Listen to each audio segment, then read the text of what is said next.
Custo de vida, emprego e desemprego, cesta básica, tarifas públicas, salário mínimo. Agora, na Brasil Atual, a análise do DIEESE. Nós vamos fazer contato agora com o diretor adjunto do DIEESE, José Silvestre. Bom dia, Silvestre. Bom dia, Glauco. Ontem, o IBGE divulgou o levantamento Demografia das Empresas Estatísticas de Empreendedorismo, mostrando que o Brasil fechou mais empresas do que abriu pelo 5º ano seguido. Os dados compreendem o período entre 2014 e 2018 e, no total, foram 382.500 empresas fechadas, o que implica aí na perda de 2.900.000 trabalhadores assalariados. Como que você viu esses dados, Silvestre? Pois é, Glauco. Na verdade, isso daí é reflexo, né, do baixíssimo desempenho da economia brasileira, né, desde 2014 e, sobretudo, a recessão que nós tivemos em 2015 e 2016, né, que derrubou o Produto Interno Bruto, o PIB, para ser em cerca de 7%, né, e mesmo nos anos posteriores, 17, 18 e 19, o crescimento foi pífio, né? Ou seja, um crescimento em torno de 1% ou algo parecido. Então, isso não poderia ser diferente do ponto de vista do comportamento, né, das empresas. Então, esse número que você citou, de 282 mil empresas fechadas e com uma perda aí de aproximadamente 2,9 milhões de pessoas, né? E chama a atenção também que dentro dessa perda, desse fechamento de empresa, o setor que mais foi afetado foi o comércio, né? Que teve quase 89 mil empresas fechadas a menos nesse período. Então é reflexo do comportamento da economia que a gente viveu nesses últimos anos, que aliás a economia brasileira está, como se diz aí, andando de lado há praticamente 5 anos, né? E eu acho que esses dados da pesquisa do IBGE sobre a demografia das empresas é um reflexo direto desse processo.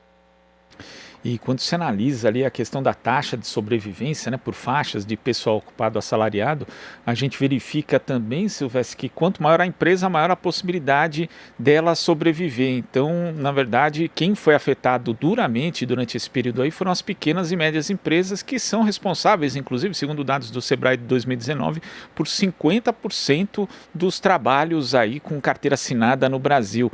Quer dizer, mais concentração do mercado, menos emprego e também menos renda para o trabalhador de uma forma geral? É isso que a gente pode ler também por esses dados, Silvestre? Exatamente. Tem essa dimensão, né? Porque, primeiro, você são as micro e pequenas empresas, sobretudo, responsáveis por essa parcela de mais de 50% da mão de obra no Brasil, né? Ou seja, do emprego. Essas empresas, né, têm muito mais dificuldade, por exemplo, de acessar crédito, de acessar financiamento, e no momento de crise, como esse que nós estamos vivendo, e também no período entre 14 e 18, que é o período da pesquisa, essas empresas são mais duramente afetadas. As empresas de porte médio e principalmente as grandes empresas, né, essas têm maior facilidade, né, do ponto de vista de competitividade, do ponto de vista de acesso a crédito, né, ao sistema financeiro, enfim. Então, são as empresas pequenas e micros que sofrem mais, que são mais afetadas, e isso afeta diretamente o emprego e, por consequência, a renda, né? Foi o que nós assistimos aí nesse período da pesquisa, né? Outro dado interessante que é o seguinte: você tem lá o que eles consideram, a pesquisa revela isso, quer dizer, as empresas que eles chamam de alto crescimento, que são aquelas empresas que têm um crescimento médio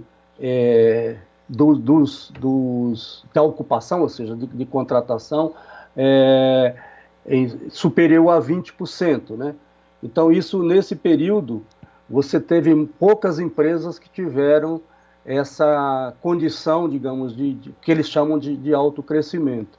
Então, na verdade, a pesquisa revela nada mais, nada menos do que aí, o processo, enfim, de baixíssimo crescimento da economia brasileira, em que pese, Glauco, todas as reformas que foram feitas durante esse período, seja pelo governo Temer, né, porque a pesquisa abrange o período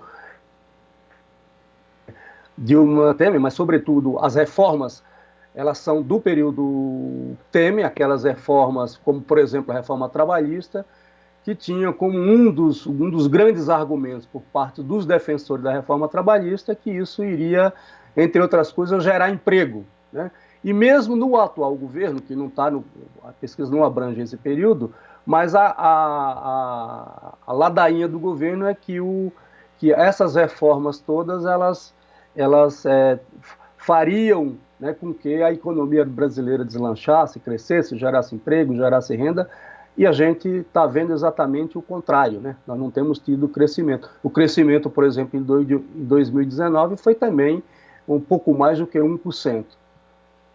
Quer dizer, essas reformas que você cita, né, Silvestre, a reforma trabalhista, também tivemos aí no período a lei da terceirização, tudo ali com a promessa de que seriam criados empregos, não só esses empregos não foram criados, nem do ponto de vista formal, nem do informal, como também afetou o dinamismo da economia, né? Porque, na verdade, quando a gente vê que as grandes empresas são as que têm mais possibilidade de sobrevivência, a gente aumenta a concentração de mercado, o que é, inclusive, anticapitalista, né, Silvestre?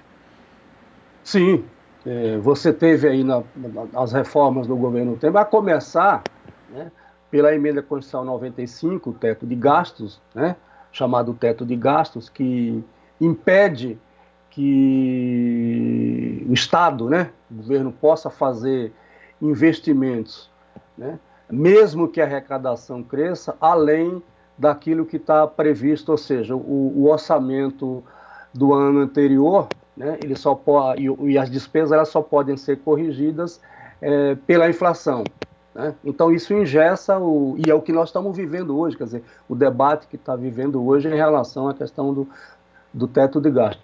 E depois as outras reformas, como a trabalhista, a terceirização, a Previdência, que não foi aprovada no governo Temer, foi aprovada no governo Bolsonaro. Um dos argumentos é que a Previdência também geraria emprego.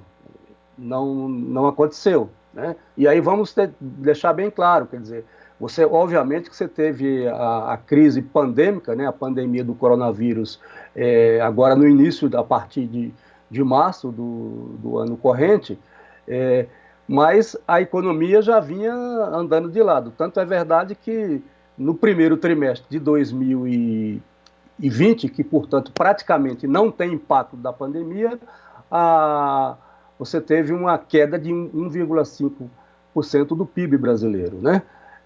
Então, as reformas que tanto o governo Temer quanto o governo Bolsonaro, na figura do Guedes, que essas reformas trariam, né, o crescimento de volta da economia brasileira, nós até agora não assistimos isso. Ao contrário, a economia continua num patamar muito baixo de crescimento. E isso que você falou, isso acaba com... você tem problema de desemprego elevado, e diga-se de passagem, acho que, Glauco, é um dado interessante a ser compartilhado com as pessoas que acompanham a Rádio Brasil Atual, que é o seguinte: o desemprego tem aumentado, e ele não aumentou mais ainda a taxa de desemprego porque, primeiro, muitas pessoas desistiram de procurar emprego, né, por não ter expectativa de arrumar emprego, e, sobretudo, por conta das medidas de isolamento social que impede que as pessoas saiam para procurar emprego. E isso nós já estamos começando a ver, né? O último dado do IBGE já revela um crescimento da taxa de desemprego. Então, a taxa de desemprego está nesse patamar porque ela não está sendo pressionada pela procura de emprego, que as pessoas não estão procurando. No momento que começa a voltar a procurar emprego, a taxa de desemprego tende a crescer.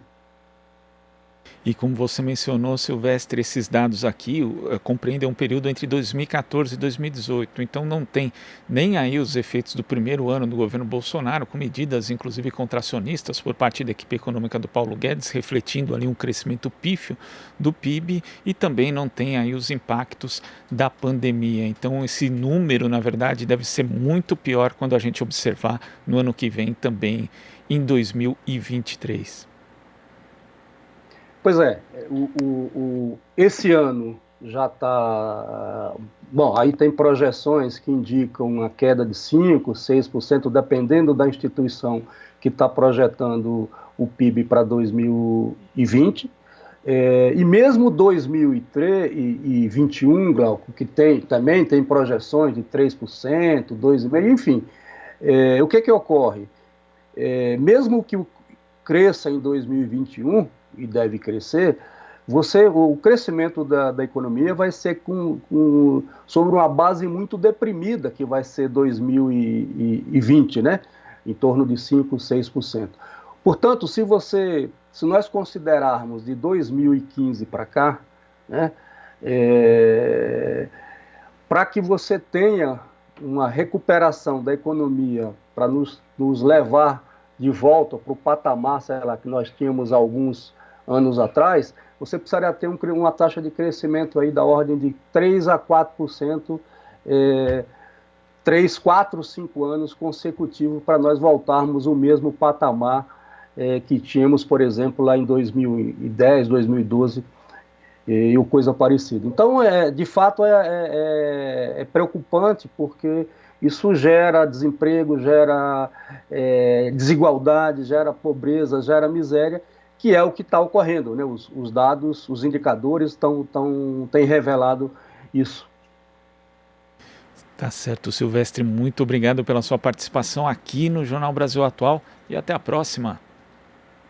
Obrigado, um bom dia. Bom dia, conversamos aqui com o diretor adjunto do Diese, José Silvestre. Aqui você ouve as notícias que os outros não dão. Jornal Brasil Atual.